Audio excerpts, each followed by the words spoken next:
कालिचरण ब्रह्मनि 162थि जोनोम सानखौ गुवाहाटी मुलुगसोलोंसालियाव खुंनो लादों। दा गुरुदेव कालिचरण ब्रह्मनि न'खरनि जानानै नोंथाङा बे समाव मा बुंनो? गुरुदेव कालिचरण ब्रह्मनि गोथार जोनोम सानखौ गुवाहाटी मुलुगसोलोंसालियाव दिनै बेयाव फालिनो लादों। बिनि थाखायनो आङो गुरुदेव कालिचरण ब्रह्म ट्रास्टनि बिसेसकरि बे जोंहा गाहाय नेहाथारि मानगोनां डक्टर अजित बर' बिथांखौ आरो जे ट्रास्टनि आफादगिरि मानगोनां राकेश्वर ब्रह्म बाबा बिथांमोनखौ आं गुरुदेवनि न'खरनि जानानै गोसो गोरबोजों आं बिथांमोनखौ साबायखर होयो, बिथांमोनखौ आं खुलुमो।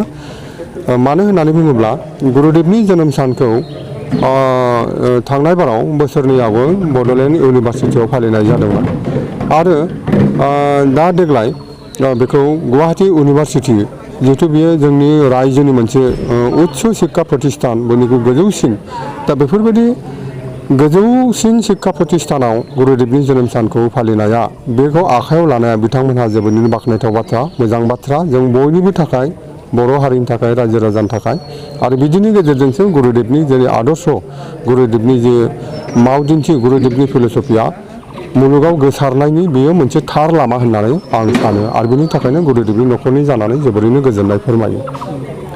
दा नुनो मोनदों गुरुदेव कालिचरण ब्रह्मनि जोनोम सानखौ इंराजि 18 एप्रिल आरो 1 बैसाग बे मोननैखौ लानानै गोनो गोथोआव गोग्लैबाय थानाय नुनो मोनदों।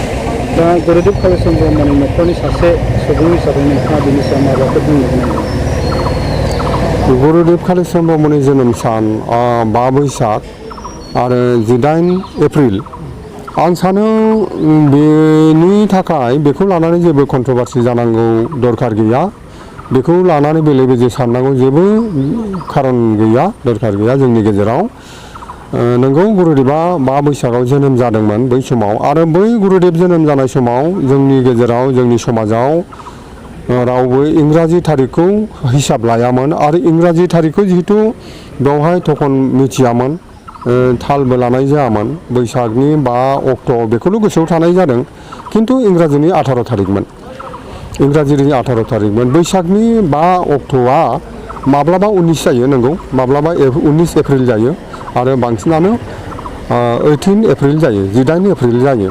दा बाथ्राया जाहैबाय मा, जोंहा 5 बैसागा गुरुदेवनि जोनोम साना इंराजिनि 18 एप्रिल जायो आरो 19 एप्रिल जायो, खिन्थु जों दिनै गुरुदेव कालिचरण ब्रह्म ट्रास्टआ गुरुदेवनि मावदिन्थिखौ, गुरुदेवनि आदर्शखौ जिहेतु मुलुगाव गोसारहोनो थाखाय बिथांमोनहा गोजौनिफ्राय गोजौ हाबाफारि थांखि बिथांखि लागासिनो दङ, मावगासिनो दङ। बेवहाय दिनै नेसनेल लेभेलाव बा इन्टारनेसनेल लेभेलाव जुदि गुरुदेवखौ जों गायसननांगौबा, जों प्रतिष्ठा खालामनांगौब्ला जोंनो मोनसे इंराजि थारिखनि दरखार जानानै फैयो।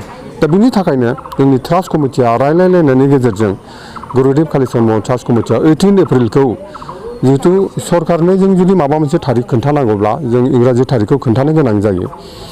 गतिके 18 एप्रिलखौ रायज्लायनायनि गेजेराव लानाय जादों आरो 18 एप्रिलाव जिहेतु जोनोम जाखादों गुरुदेवा, 5 बैसागमोन, बैसागनि मासनि, बांला बैसाग मासनि 5 बैसागमोन, 18 एप्रिल।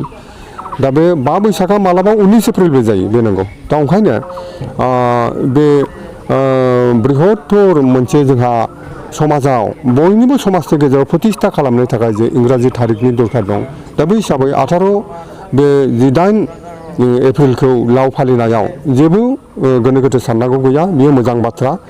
गुरुदेवखौ जोङो गुवाराव दिनै नेसनेल इन्टारनेसनेल लेभेलाव गायसननो थाखाय इंराजि थारिखखौ 18 एप्रिलखौ जों खालामनाया बे थिगानो दं, मोजां जादों आरो बेखौ बयबो लानाया गाहाम। आरो आं बेखौनो हास्थायो जे बेबायदिनो आरो दिनै गुवाहाटी मुलुगसोलोंसालियाव गुरुदेवनि जोनोम सानखौ फालिनाय जादों। माब्लाबा जोंनि हादोरनि जेनाखि राजथावनि, राजदरबार दिल्लीनि इउनिभारसिटियावबो आरो गुरुदेवनि जोनोम सानखौ फालिनाय जाबावथों, बेखौसो आं हास्थायो आरो बिनि थाखाय आं ट्रास्ट कमिटिखौ आं अनुरद खालामो। दिनै बे गुवाहाटी मुलुगसोलोंसालियाव खुंनाय जितु गुरुदेव कालिचरण ब्रह्मनि 162थि जोनोम सान, बेजों लोब्बा लाखिनानै ट्रास्टआ गुरुदेव कालिचरण ब्रह्म बान्थाखौ डक्टर कामेस्वर ब्रह्म, पद्मश्री डक्टर कामेस्वर ब्रह्मनो होनो लादों। बेनि बेलायाव माबायदि गोजोननाय फोरमायो? गुरुदेव कालिचरण ब्रह्मनि बान्थाखौ बे एवार्डखौ पद्मश्री डक्टर कामेस्वर ब्रह्म सारनो होनो थाखाय आखायाव लादों दिनै गुरुदेबनि जोनोम सानाव। बेवहाय आंहा गुरुदेबनि न'खरनि जानानै गुरुदेबनि न'खरनि जों बयबो जोबोरैनो गोजोननाय दं।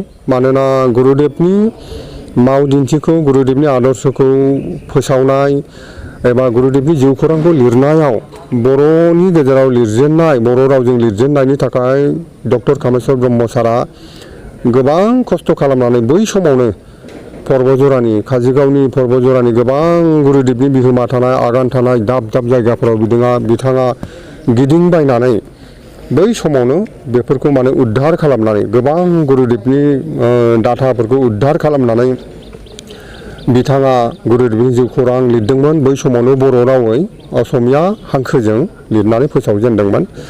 आरो गुरुदेबनि जेनाखि कन्ट्रिबिउसन बे कन्ट्रिबिउसनफोरखौ जोंनि समाजनि गेजेराव हारसा समाजनि गेजेराव होन बर' समाजनि गेजेराव होन बिथाङा रायजो राजाफोरनो गुरुदेबनि बे कन्ट्रिबिउसनखौ गुरुदेबनि फिलसफिनि गियानखौ बिथाङा होबोदोंमोन। बिनि थाखायनो पद्मश्री डक्टर कामेस्वर ब्रह्मनो गुरुदेब कालीचरण ब्रह्म एवार्डखौ जे ट्रास्ट कमिटिया होनो लादों बेहाय जोंहा गुरुदेबनि न'खरनि जानानै जोबोर रोजा रोजा बिथांमोनखौ साबायखर आरो गोजोननाय दङ।